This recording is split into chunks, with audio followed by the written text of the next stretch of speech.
Whenever possible, remove the part from your own vehicle first. Steps and tools may vary based on trim packages or modifications to the vehicle by previous owners. Alternator removal, 2000 Ford F150 5.4 liter.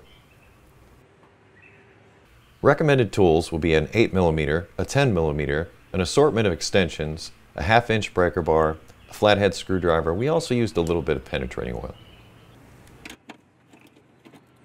Start by removing the tubing that goes from the air filter to the throttle body. Disconnect any electrical connections. We found that a little bit of penetrating oil was helpful to disconnect stubborn electrical connectors. Don't forget to disconnect the PCV hose.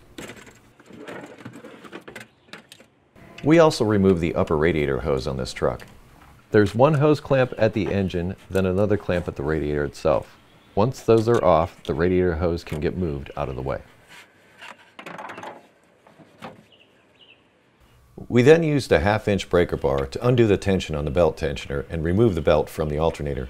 This is located at the front of the engine bay and can be accessed from either the top or from underneath the vehicle. Then we disconnected the main power lead going into the alternator.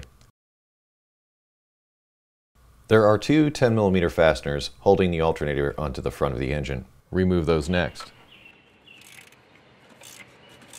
The rear bracket is also held down with 10mm fasteners.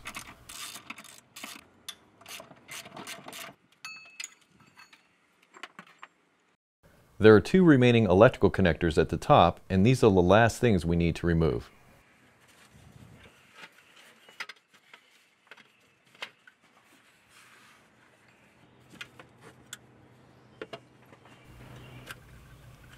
With the electrical connections disconnected, you can remove the alternator from the truck.